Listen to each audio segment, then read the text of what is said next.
Bueno, muy buenas tardes. Realmente agradecerles la presencia acá. Como dijo el doctor, hoy vamos a hablar del monitoreo continuo de glucosa como una herramienta para la intensificación de la terapia con insulina a los pacientes diabéticos tipo 2. Solicité ahora un micrófono, pero porque aquí me siento como... Muy amable. Ahora sí, ya estoy acá un poco más cómodo.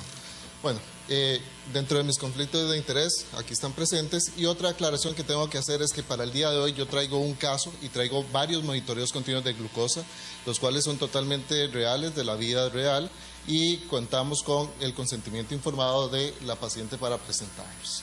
Debo de decir que es mi primera vez acá en Perú, y lastimosamente me tengo que ir hoy en la noche porque quisiera estar más tiempo acá. Cuando uno busca acerca de Perú, esto es lo primero que se encuentra. Y en mi país, cuando uno dice Perú, es prácticamente Machu Picchu. Y cuando hablamos de comida peruana, esto es lo que nos aparece.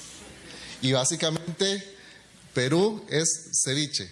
Y como dice mi esposa, bueno, es que usted cada vez que vamos a comer comida peruana, se tiene que tomar una de estas, y es casi la única ocasión en la cual yo tomo gaseosas, que es una Inca Kola.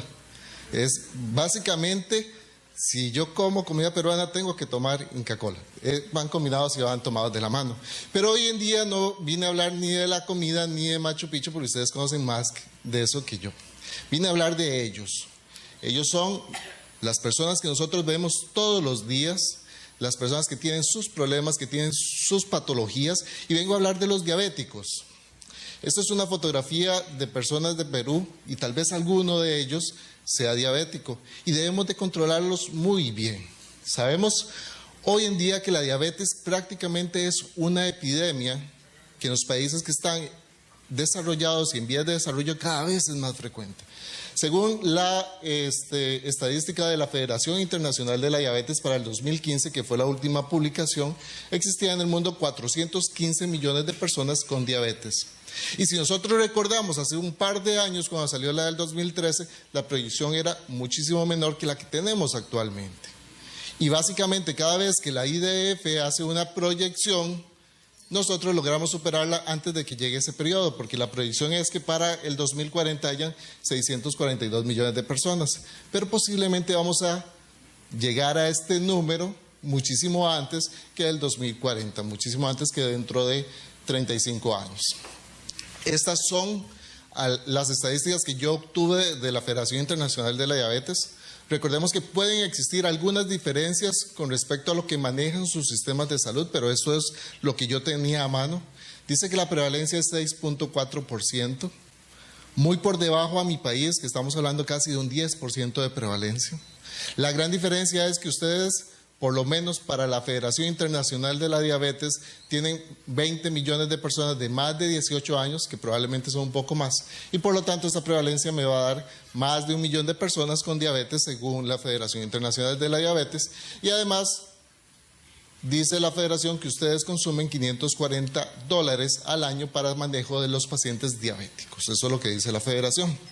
Algo que es muy diferente a lo que sucede en mi país es la prevalencia con respecto a las edades. Acá vemos en la línea negra punteada, vemos la prevalencia según las edades mundial. Vemos la prevalencia para la zona SACA, que para la zona SACA para la Federación Internacional de la Diabetes es Centroamérica, Caribe y Sudamérica. Eso es la zona SACA. Y ustedes, Perú, está por debajo de lo que es la prevalencia mundial y la prevalencia para la zona. Costa Rica está por arriba, Panamá está por arriba, República Dominicana está por arriba. Casi todos los países de Centroamérica estamos por arriba de la prevalencia para la zona y para la población nacional. Y el problema realmente de la diabetes, ustedes lo conocen. Realmente no es hiperglicemia. Realmente es que la diabetes me va a producir complicaciones en un futuro. Me va a producir retinopatía, nefropatía y neuropatía. Principal causa de ceguera en adultos, retinopatía diabética. Principal causa de insuficiencia renal en adultos, nefropatía diabética. Y segunda causa a nivel mundial de amputaciones de miembros inferiores, la neuropatía diabética. Y no es solamente microcomplicaciones, ya yo estoy con microcalcificaciones, me quedé con la charla anterior que la estaba viendo, sino es que también produce macrocomplicaciones. Y sabemos que nuestros pacientes diabéticos van a fallecer de infarto al corazón. 80% de los diabéticos van a tener un infarto al corazón. 2 a 4 veces mayor riesgo de tener una enfermedad coronaria, una enfermedad cerebrovascular o una enfermedad arterial periférica. Este estudio, a pesar de que ya tiene su tiempo, me gusta mucho presentarlo porque es muy ilustrativo. Tengo 4 grupos de pacientes. En esta primera columna tengo aquel paciente que es diabético y que ha tenido una enfermedad coronaria y tiene una tasa de mortalidad de casi un 57%. Tengo en la otra columna, totalmente al otro lado, paciente que no ha sido diabético, que no es diabético y que no ha tenido un infarto. Y por lo tanto tiene una tasa de mortalidad muchísimo menor que este paciente. Y lo más importante acá son los pacientes del medio. Tengo el paciente que no es diabético, pero ya tuvo una enfermedad coronaria, mortalidad del 21%. Y a la par tengo mi paciente diabético que no ha tenido enfermedad coronaria y tiene una mortalidad muy semejante que aquel que ya tuvo una enfermedad coronaria. Por lo tanto, ser diabético prácticamente es un equivalente cardiovascular y eso tenemos que tomarlo en cuenta con nuestros pacientes. Esto lo conocemos muy bien. Las recomendaciones de la Asociación Americana de la Diabetes con respecto a la hemoglobina glicosilada. Recomendación general 7%. Y recordemos que antes del 2008 decíamos, bueno, 7% o menos para todo el mundo. Después de que salieron Acoravans y los otros estudios, pues dijimos, bueno, hay diferencias. Menos de 6.5 aquellos pacientes que tienen poco riesgo de hipoglicemia o menos de 8 aquellos pacientes con alto riesgo de hipoglicemia. Y hoy en día decimos, bueno, la mejor hemoglobina glicosilada para mis pacientes mientras y cuando no tenga hipoglicemias. Y eso es prácticamente un absoluto en este momento. En medicina no hay absolutos, pero prácticamente es todo lo que decimos. Y ese 7% provino del DSCT, en los cuales recordemos un grupo que estuvo en un tratamiento convencional, con un promedio de 9% de hemoglobina glicosilada, y el grupo intensivo 7%, y tuvieron menores complicaciones microvasculares. Y en su seguimiento, el EDIT, tuvieron menor número de complicaciones macrovasculares también. Además, sabemos que si disminuimos 1% de la hemoglobina glicosilada, voy a disminuir complicaciones microvasculares, muertes relacionadas con la diabetes, infartos al corazón y mortalidad por cualquier causa. Esto es un monitoreo continuo de glucosa y básicamente esto es lo que venimos a ver hoy. Y como podemos ver, este paciente tiene picos hiperglicémicos cada vez que come y de vez en cuando este paciente tiene hipoglicemias. Y no sería nada extraño que este paciente tenga una hemoglobina glicosilada en 7, pero está para arriba, está para abajo y de pronto tenemos un promedio completamente normal. Por lo tanto, la hemoglobina glicosilada es una herramienta excelente, pero no es la única herramienta que tenemos para el control de nuestros pacientes diabéticos. Otras recomendaciones de la Asociación Americana de la Diabetes. Bueno, nos dice que el paciente tiene que automonitorearse. Casi imposible 2016 manejar un paciente si este paciente no se automonitorea. Tenemos que saber el día a día de las glicemias de mi paciente. Como recomendaciones generales, Asociación Americana de Diabetes dice ayunas de 80 a 130 y postprandiales menos de 180. Pero no vamos a saber si mi paciente está dentro de estas metas si él no se hace un automonitoreo. La semana pasada estaba en Guatemala y me dijeron, no doctor, pero ¿cómo usted va a pedirle 130? No, es que cada paciente se individualiza. Y cuando yo tengo enfrente a mi paciente y voy a decidir la terapéutica para mi paciente, lo primero que tengo que saber es cuál es la meta para mi paciente. Cuál es la meta para José, cuál es la meta para María, cuál es la meta para Juan. Además, la Asociación Americana de Diabetes introduce monitoreo continuo de glucosa de hace 2-3 años como una herramienta para el seguimiento de mis pacientes. Y para los que realizamos monitoreo continuo de glucosa actualmente, cada vez vemos que es, o por lo menos yo cada vez siento que es más difícil controlar a mi paciente si no le hago un monitoreo continuo de glucosa. Igual mis pacientes están reconociendo el beneficio que tiene un monitoreo continuo de glucosa. Y de pronto ellos llegan y me lo piden. Doctor, es que yo vengo a hacerme el monitoreo continuo de glucosa. Yo, pero si se lo hicimos, estaba bien. No, yo quiero que me vuelva a hacer el monitoreo continuo de glucosa porque yo quiero estar bien controlado de mi diabetes. Y es que recordemos que nosotros estamos en estado postprandial siempre. Si comparamos este monitoreo continuo de glucosa, que tiene picos postprandiales y tiene una hemoglobina glicosilada en 7, pero vea que estamos en estado postprandial la mayoría del tiempo.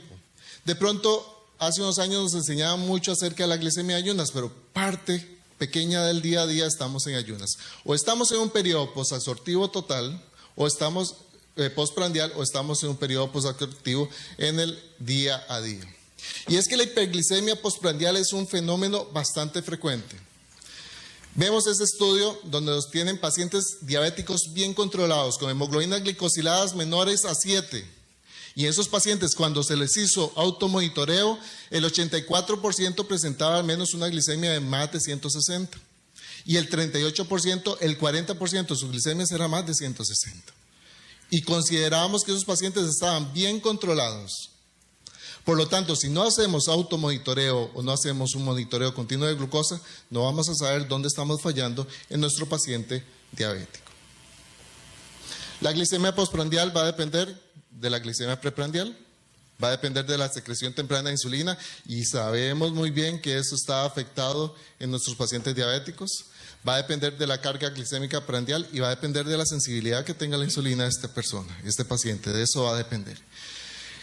Esto lo vemos en todos los libros de fisiología y fisiopatología, que recordábamos que la primera parte de la fisiopatología de la diabetes, y esto es de los gráficos clásicos, era la resistencia a la insulina, que se veía compensada por una mayor secreción de insulina por parte del páncreas, al punto de que empezaban a fallar nuestras células beta y empezaba a aparecer la hiperglicemia en ayunas.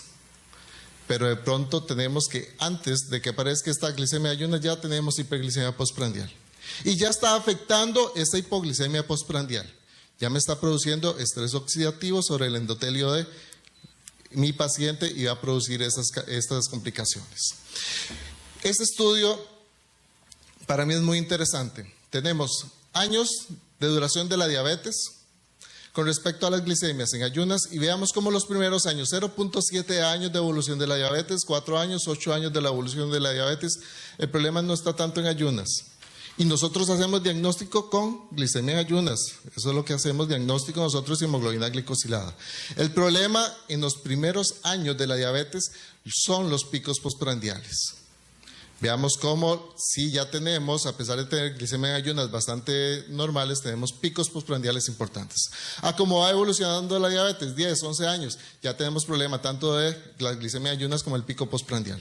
Tenemos que ir a ver estos picos postprandiales. Tenemos que estar pendientes de nuestros picos postprandiales. Gracias. La hiperglicemia postprandial es un factor independiente de riesgo cardiovascular. Existe una relación lineal entre el riesgo de muerte cardiovascular y la curva de tolerancia a la glucosa, y la intervención sobre estos picos postprandiales me va a reducir los eventos cardiovasculares. Estudio de COE, 24,000 pacientes. Tenemos que los grupos fueron clasificados en glicemias de menos de 110 en ayunas, 110, 126. Y además fueron clasificados según su glicemia postprandial en una curva de tolerancia a la glucosa. Nada más vamos a ver esta primera columna, en los cuales nos está hablando de índice de mortalidad, menos de 110 con menos de 140 de glicemia postprandial, un coeficiente de mortalidad igual a 1. Pero volvamos a ver la columna que está detrás.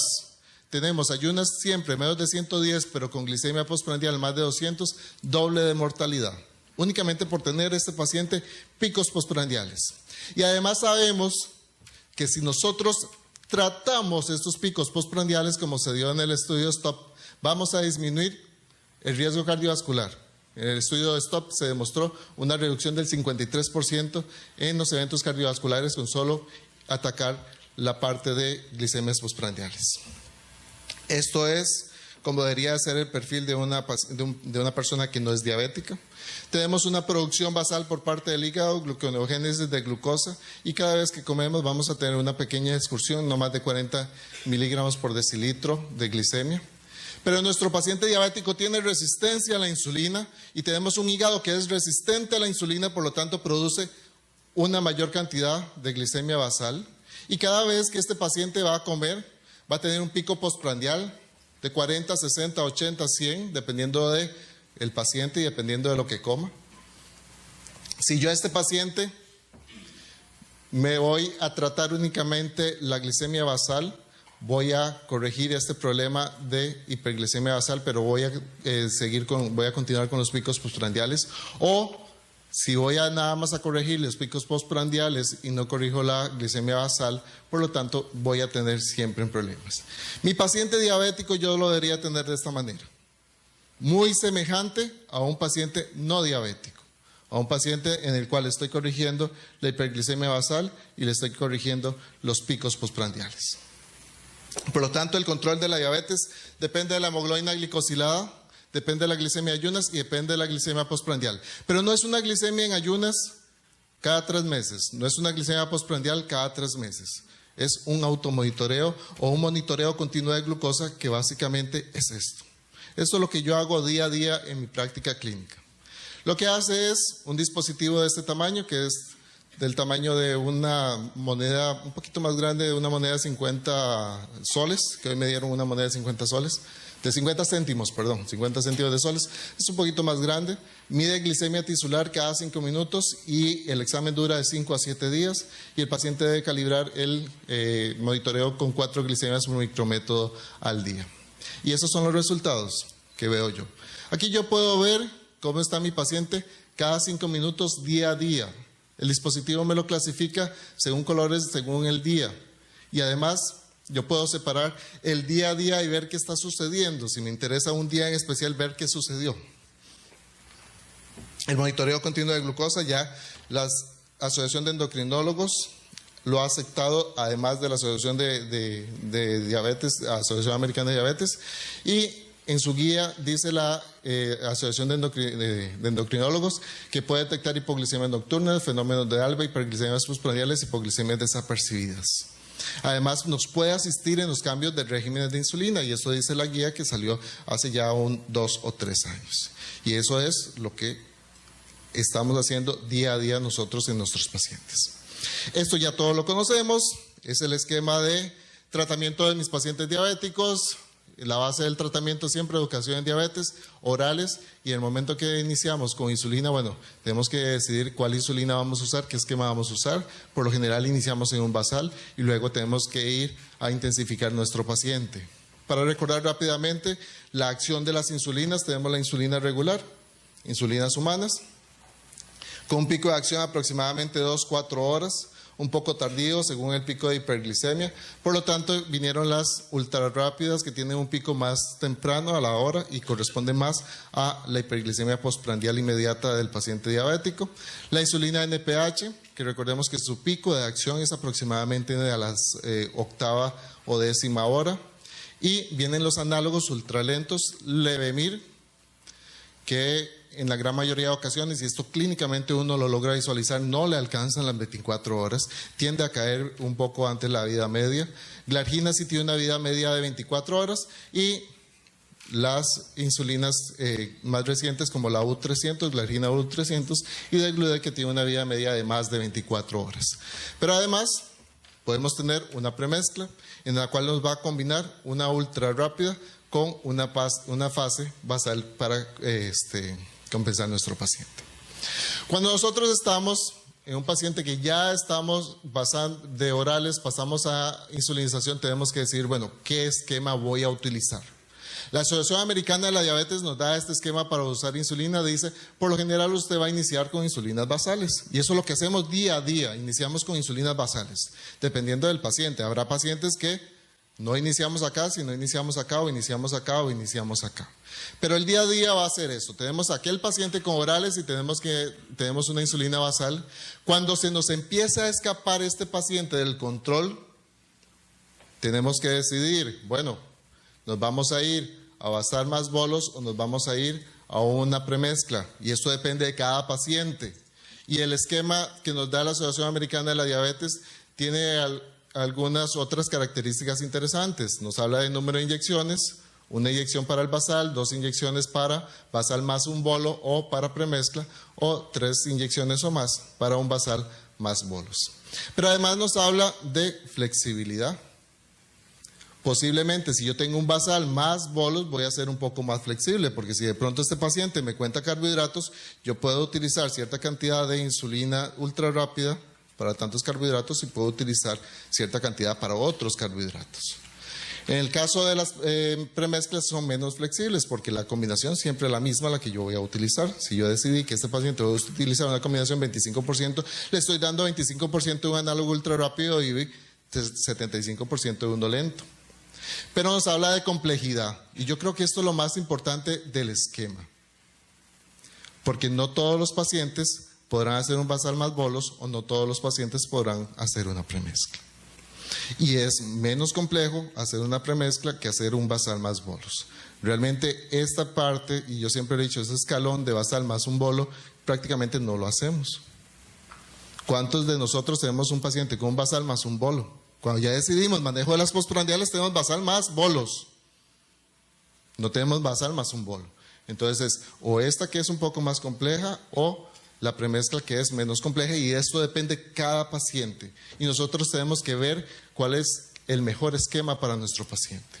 Acá tenemos varios estudios en los cuales nos compara control o logro de metas de hemoglobina glicosilada con insulinas basales versus premezcladas. Y obviamente si yo tengo manejo de las, de las glicemias, tanto en ayunas como postprandiales, voy a alcanzar mayor número de pacientes que logran las metas de hemoglobina glicosilada. Caso de la vida real, Marlene, para ver cómo es que podemos utilizar el monitoreo continuo de glucosa. Marlene tiene 65 años, es pensionada, diabetes hace 8 años y sin antecedentes personales no patológicos. Conocida diabética, me consultó porque venía con glicemias altas, diarrea, 8 años de evolución, encontró en gastroenterología y estaba utilizando desde hace 3 años, sin control, 20 unidades de insulina glargina.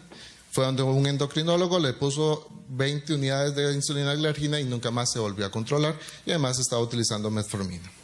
8 años de diarrea. El gastroenterólogo hizo todas las endoscopías posibles que habían. Aquí el doctor se está riendo porque ya sabe por dónde vamos.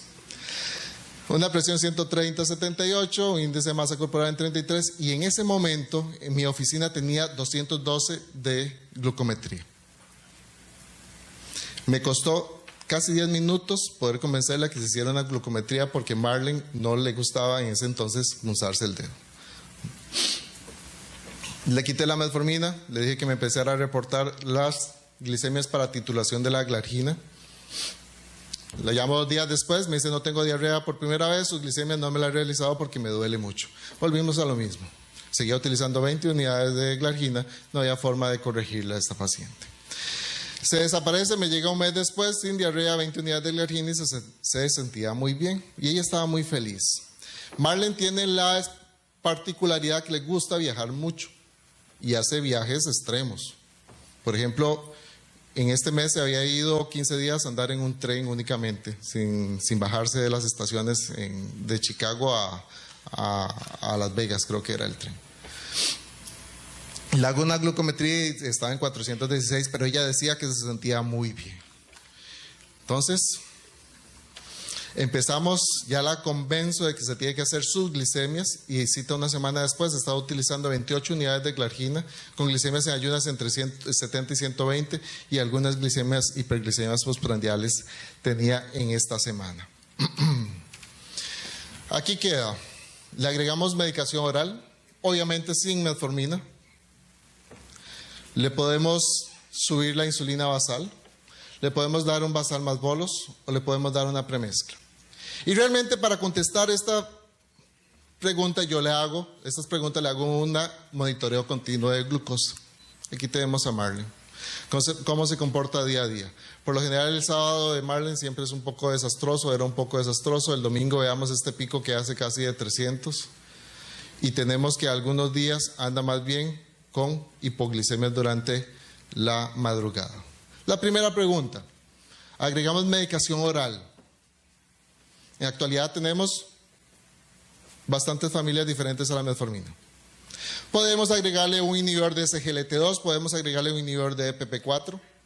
Posiblemente lo tolere y ella está con un inhibidor de PP4. pero no me va a lograr corregir esto. No me va a lograr corregir este pico que estaba acá. Me va a ayudar, pero no me va a lograr corregirlo. Entonces es parte de lo que me contesta el monitoreo continuo de glucosa, me contesta, sí, úselo, pero no me va a ayudar a corregir todos los problemas que tiene Marlene en este momento. Le subo la insulina basal.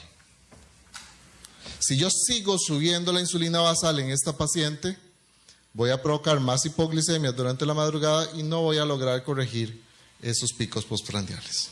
Entonces vienen las siguientes dos preguntas. Bueno, un basal más bolos. Le pongo un basal que me vaya a compensar la parte basal, la hiperglicemia basal. Perfecto.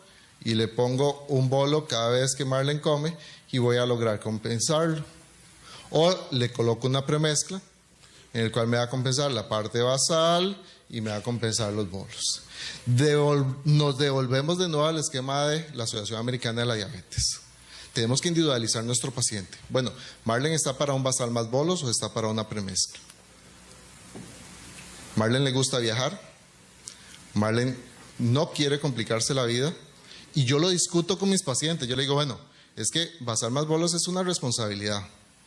Premezcla es un poquito más relajado, pero igual usted, cuando usted usa una premezcla tiene que comer semejante siempre. Esa es la diferencia. O sea, mi desayuno no es que es lo mismo, pero tiene que ser la misma cantidad de carbohidratos. Mi almuerzo va a ser la misma cantidad de carbohidratos y mi cena va a ser la misma cantidad de carbohidratos, porque en eso no tengo la flexibilidad. En el otro sí tengo la flexibilidad, pero necesita un poquito más de complejidad. O sea, Marlene tiene que andar en su tren durante 15 días inyectándose 4 veces al día. Y Marlene me dice, no, doctor, yo quiero eso. Y realmente la gran mayoría de mis pacientes que están con intensificados, al final de cuentas deciden por esto, porque es menos complejo. Le cambio a una insulina premezclada Lispro al 25% de rápida y 75% lenta. Ella está usando 28 unidades, entonces el cambio se hace unidad por unidad, como ya bien sabemos, 14 unidades antes del desayuno, 14 unidades antes de la cena. Empezamos a titular, porque siempre hay que titular. Cuando uno inicia una insulina o cuando uno cambia una insulina, empieza a titular. Y esto nada más lo traigo para recordar que la insulina que yo aplico en la mañana la voy a corregir con la glicemia que hago antes de la cena. Y la insulina que yo aplico en la noche, cuando estoy usando premezcla, la corrijo con la glicemia que se hace antes del desayuno. Y la regla es muy fácil en premezcla. Si está menos de 80, yo resto 2 unidades. Si está entre 80 y 130, dejo la misma dosis. Si está más de 130, agrego 2 unidades. Y los cambios no los hago todos los días. Los hago cada 3 a 5 días para ver el patrón de mi paciente.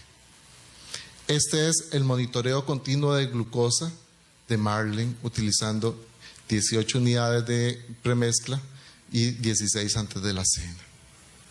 Veamos que ha corregido bastante. Número 1, yo les dije, mejor hemoglobina glicosilada mientras y cuando no tenga hipoglicemia en mi paciente. Ya corregí eso. Ya mi paciente no está teniendo esas hipoglicemias, porque anteriormente lo que estaba era sobrebasificada. Y si yo no le hubiera hecho glicemias postprandiales a este paciente, le seguiría aumentando basal y seguiría produciendo hipoglicemias durante la noche sin corregir esas hiperglicemias postprandiales. Todavía tengo un poquito de problema durante el desayuno. La cena, el almuerzo se está corrigiendo bastante bien y la cena es el mayor problema. Entonces empiezo a trabajar sobre la cena y empiezo a incrementar. Me llega Marlene a la semana, le hago un nuevo monitoreo continuo de glucosa, ya utilizando 20 unidades antes de la cena, y he corregido bastante bien la cena. Todavía tengo algunos picos aquí a la hora del desayuno, por acá un pico. Es imposible que mi paciente sea completamente normal siempre, aunque ahora vamos a ver que Marlene en el último monitoreo está bastante estable. Entonces me quedo tranquilo con esto y empiezo a trabajar sobre esto. Empiezo a titularlo, y este es el último monitoreo que les traigo de Marlene, ya utilizando 24 y 20. Vea la clase de compensación que tiene esta paciente. El desayuno totalmente compensado. Cuando yo hago un monitoreo, yo decido, yo le digo a la computadora, bueno, yo quiero que la franja verde esté entre 70 y 160.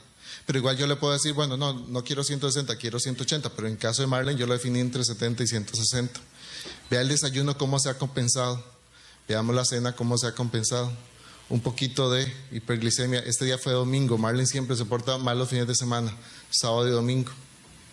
Pero yo prefiero que esta paciente esté así, con este par de picos acá, porque en su gran mayoría en promedio todavía está por debajo de 160.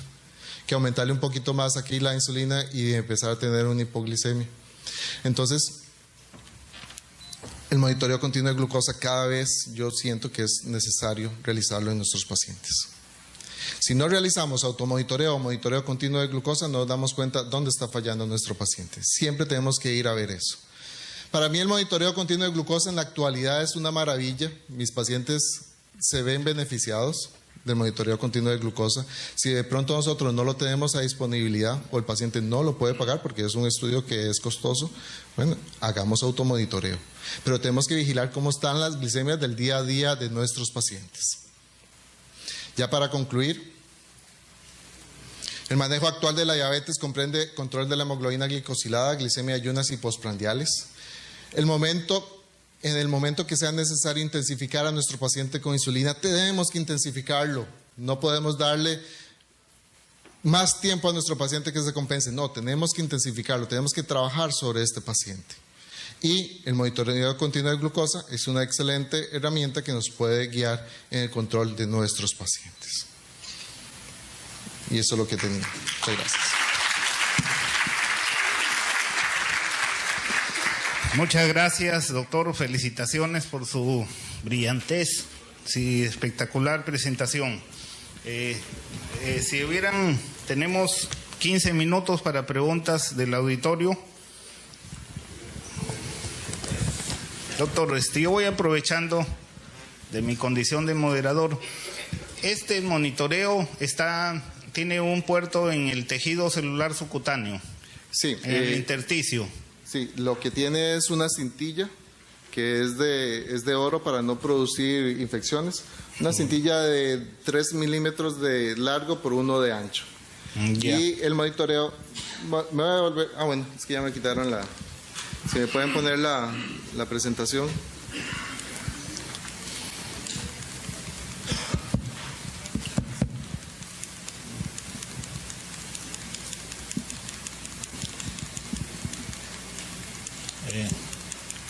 A ver, está largo esto. Ahí está. El monitoreo, el dispositivo como tal, tiene dos partes, doctor. Esta parte es lo que guarda la información y lo que tiene la energía, tiene una batería, y esta parte es desechable, que esto es lo que tiene la cintilla, esta de oro, que se introduce en el tejido por medio de una aguja. Es un insertor que introduce la aguja y la saca de una vez y deja dentro esa cintilla que es de 3 milímetros. Una vez que se termina el estudio, uno retira todo y se retira la cintilla con esta parte y esta parte se desecha. Ya. Eso puede traer dos cosas, ¿no? Uno, peligro de alguna reacción local, no sé cómo será su experiencia. Y la otra es que me está monitorizando glucosa, pero no en tiempo real, porque no es la glucosa sanguínea. Estoy viendo la glucosa que demora hay un tiempo, como 10 minutos que la glucosa sanguínea pase al tejido. Sí. Esa es una precisión, por favor, doctor. Dentro de los riesgos de este dispositivo, como usted lo dice, bueno, yo tengo una cintilla dentro del tejido subcutáneo y dentro del riesgo es infección. Yo en este momento debo de tener unos 400 monitoreos continuos de glucosa realizados y no he tenido una sola infección de tejido. Perfecto. Lo que sí he tenido, si me pueden poner la imagen de nuevo, lo que sí he tenido es reacción a nivel de donde está el dispositivo, y principalmente aquí va un tergadero, un tape. Lo que más hace en reacción es a este tergadero. Alergia. Yo vengo de Costa Rica, la temperatura en Costa Rica es promedio 26, 30 grados centígrados, entonces la gente suda un poco más, entonces hace un poco de reacción. Y sí, muy bien la acotación que hace usted, doctor, que eso es glicemia tisular. Yo estoy midiendo una glicemia que es más baja que la glicemia sérica. Esa es una buena... más retardado. Entonces yo tengo que saber que esto es glicemia tisular. Y yo estoy controlando a mis pacientes con glicemia tisular como tal, con todo lo que trae esto. Como este monitoreo es ciego, porque esto es simplemente el estudio, entonces no hay tanto problema con el retraso que hay. Hay monitoreos que sí tienen una pantalla y esto lo usan principalmente los diabéticos tipo 1 y es para avisarle al paciente diabético tipo 1 que va hacia una hipoglicemia. Y lo otro que nos ayuda a estos monitores que también se acoplan a las bombas de infusión de insulina y ahí sí tiene que ver la parte de el retraso que hay entre la glicemia sérica y lo que está sucediendo a nivel de tejido subcutáneo. Por eso es que no se ha podido desarrollar una bomba totalmente perfecta en esta parte, porque es como que ustedes vayan conduciendo un vehículo que tienen que mover la manivela 5 minutos antes de que venga la curva. Es más o menos Exacto. Lo mismo. Entonces, ahí sí tiene que ver esta parte del retraso, pero en el estudio como tal no es significativo. Hay una pregunta del auditorio. Y el problema realmente de la diabetes, ustedes lo conocen. Realmente no es hiperglicemia. Realmente es que la diabetes me va a producir complicaciones en un futuro. Me va a producir retinopatía, nefropatía y neuropatía.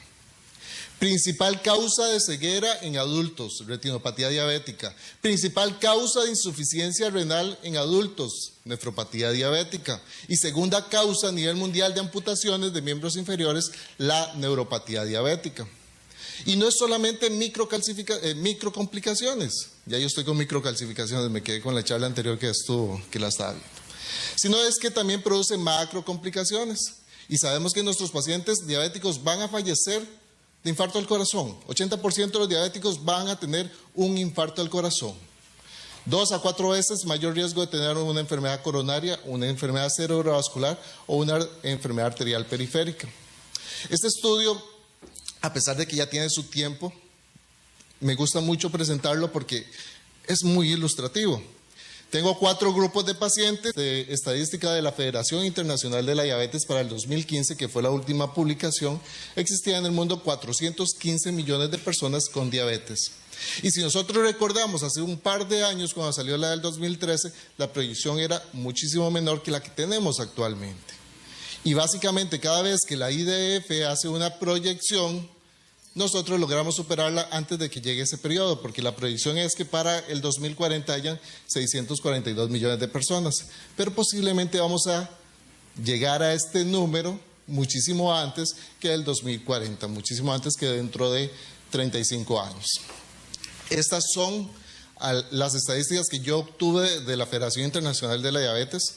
Recordemos que pueden existir algunas diferencias con respecto a lo que manejan sus sistemas de salud, pero eso es lo que yo tenía a mano. Dice que la prevalencia es 6.4%, muy por debajo a mi país, que estamos hablando casi de un 10% de prevalencia.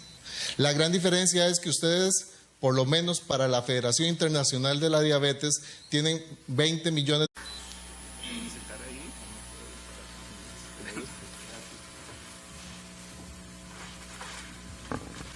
Bueno, muy buenas tardes. Realmente agradecerles la presencia acá.